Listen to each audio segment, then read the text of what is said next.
The Heian period is named for the new capital of Heian-kyo, the capital of peace and tranquility, which is now Kyoto. The city would continue as the capital of Japan until the beginning of the Meiji period in 1868. The Heian period is divided into three sub-periods.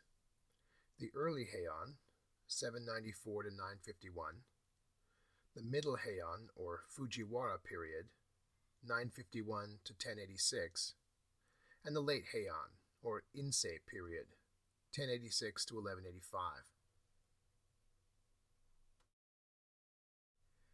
The Heian period saw the rise of powerful family clans and the decline of the political authority of the Buddhist clergy. Buddhism, such as had been practiced at Nara, was centered on the aristocracy.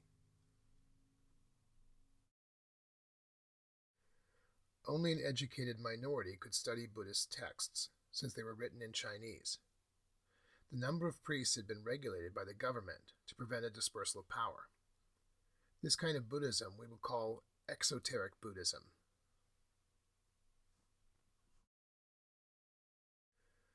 During the Heian period, two schools of esoteric, or secret Buddhism, were introduced to Japan. Esoteric Buddhism, unlike exoteric Buddhism, didn't rely on texts. To a certain degree, it was a doctrine of self-salvation. Esoteric Buddhists chanted mystical incantations, placed strong emphasis on the mudras, or symbolic gestures of the hands, and attempted to form visions of the Buddha and of the organization of the worlds. Back in the Nara period, the Emperor Kanmu was interested in reducing the power of the Buddhist clergy.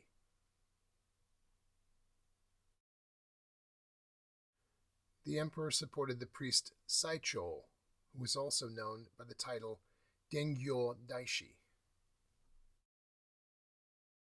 Saicho had founded a hermitage at Mount Hiei in 788, specifically to avoid the politics at Nara. In the year 804, Saicho was given the emperor's permission to accompany an ambassadorial entourage to China so that he could study Tendai Buddhism at the monastery at Mount Tiantai. While there, he also studied Shingon and Zen Buddhism. He preferred Tendai, which is centered on the Lotus Sutra, a text that emphasizes salvation. This was one of the texts that Saicho brought back to Japan.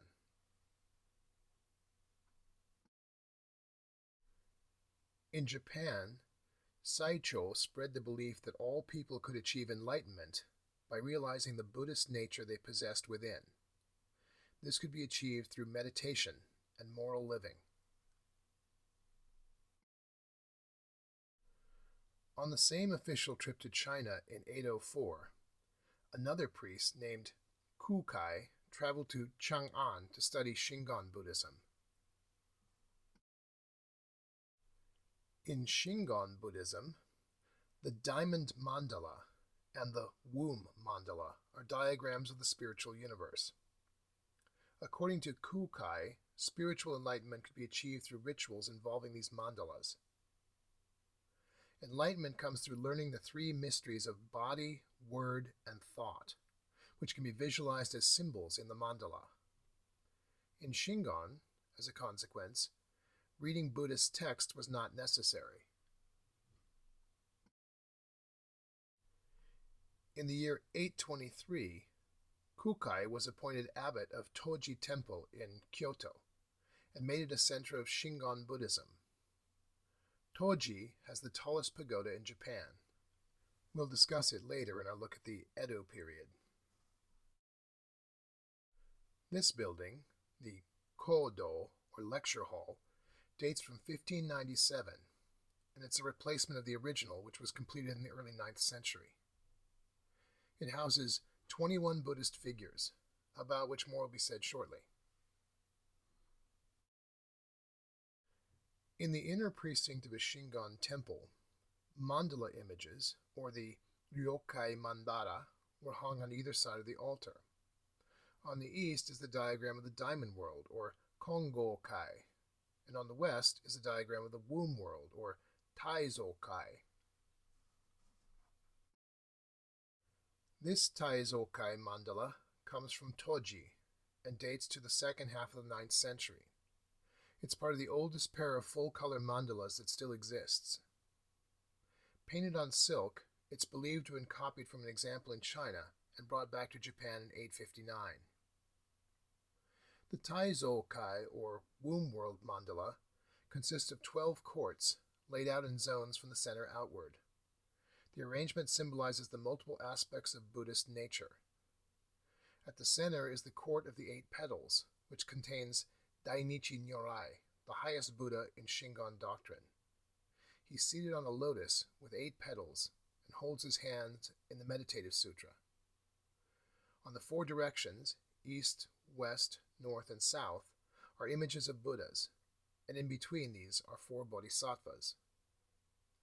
Above the Court of 8 Petals is the Vajra Holder's Court, in which the figures hold Vajras, or lightning bolts, which symbolize the intellect used to overpower the passions. On the left is the Court of the Lotus Holders, in which figures hold symbols of purity. The remaining zones contain bodhisattvas and guardians.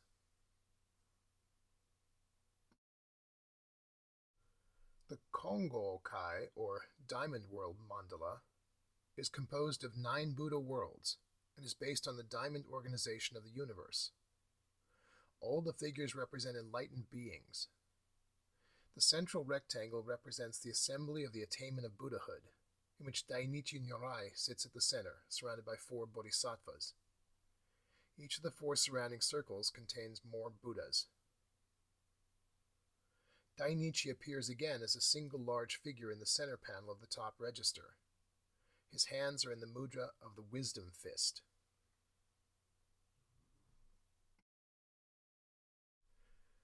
In Japanese esoteric Buddhism, a number of ritual items are used that derive from implements brought back from China by Kukai and Saicho.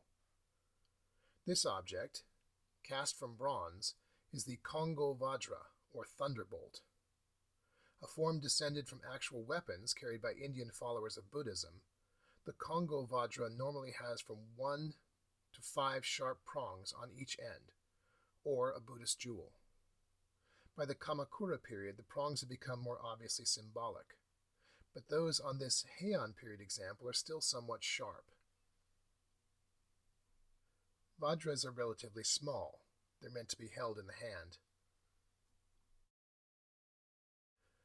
During their training, esoteric Buddhist practitioners would ring Kongo bells, such as these Heian period examples, in order to call the various Buddhas and gods at the beginning of a ritual.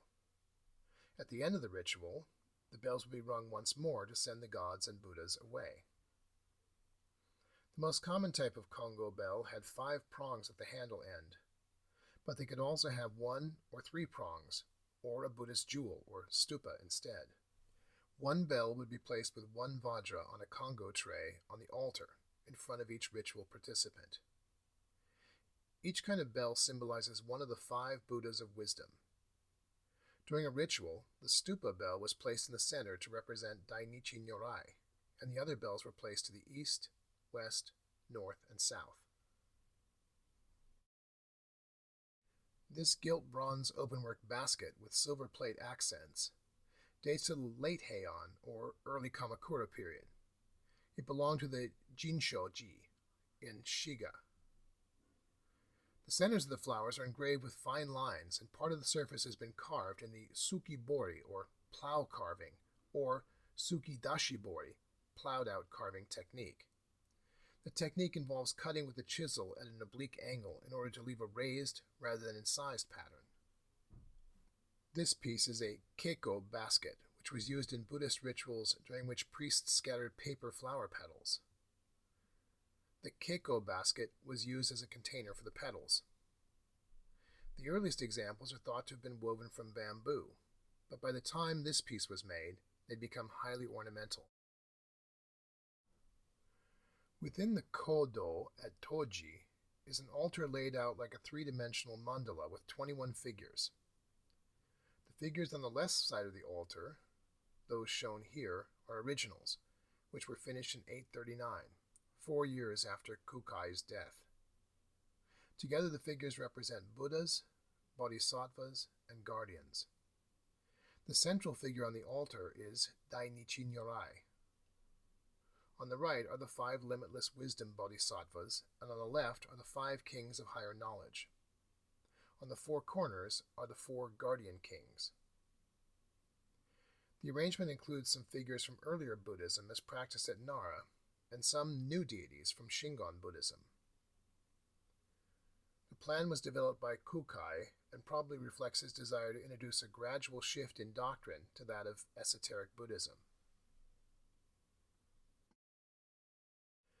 This polychromed wooden figure represents Fudo, the immovable one. It's the central deity in the group of Godai Myo, or 5 kings of knowledge, on the Kodo altar at Toji Temple. His expression is fierce, and in his right hand he holds a sword with a Vajra handle. In his left hand is a lasso. The pedestal on which he sits looks like a stack of bricks, but actually represents a rock formation. The earliest temple complex devoted to esoteric Buddhism in Japan was Jingoji, which is located in the mountains to the northwest of Kyoto. This life-size standing yakushi from Jingoji holds a medicine jar, representing his healing power, and he makes the fear not gesture. There's a slight suggestion of a twist to the left in the figure, which may have been an intentional reference to real motion. The sculpture was once badly cracked, but now it's been repaired. The damage occurred because the figure was carved from a single block of Japanese cypress and was not hollowed out. Hollowing the form would have allowed it to dry out evenly instead of from the outside in. There are traces of paint, red on the lips, black and white on the eyes, and blue on the hair, but the majority of the figure was never painted. The technique of carving a sculpture from a single block of wood is known as ichiboku carving. It's mostly found in figures made for rural temples, and consequently there have been speculations that it was used because it was cheaper and easier. Since the features tend to be less refined than those of figures from temples such as Toji, it's thought that ichiboku figures were made by untrained sculptors.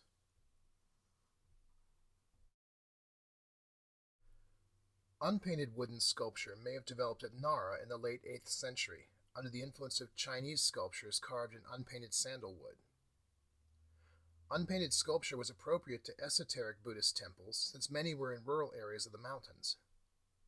Since wood was plentiful, temple floors were made of wooden planks instead of stone, and bark shingles were used instead of ceramic tiles on roofs.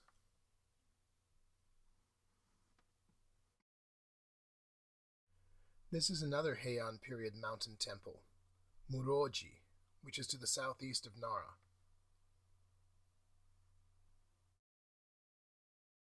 This Shaka figure comes from Muroji. Unlike the yakushi at Jingoji, the Muroji Shaka is carved from several pieces of wood. The main part of the body is a single block that's been hollowed out, but the knees, hands, and forearms were made separately. This represents an improvement on the Ichiboku technique. In this sculpture, hollows were made in the torso and head, and the openings were concealed by pieces of wood that were carved to fit. The folds of the drapery are especially fine and graceful. The pattern is known as Honpa Shiki, or rolling wave style.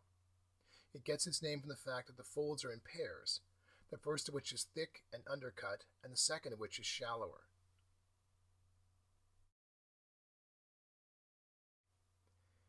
This painting on silk is a panel 5 feet 4 inches tall by 6 feet 7 inches wide of a hanging scroll. It represents the resurrection of the historical Buddha, or Shaka, an event described in the Mahayana Sutra. The story tells that Shaka's mother, Maya, comes down from the Trayatrimsa heaven upon hearing of his death. As she laments the loss, Shaka rises from his golden coffin and explains that life is fleeting. He then lies back down and closes the coffin. In this image, Shaka is surrounded by light, with each ray symbolically containing thousands of Buddhas. Kirakane goldwork is used to create a dramatic sense of splendor,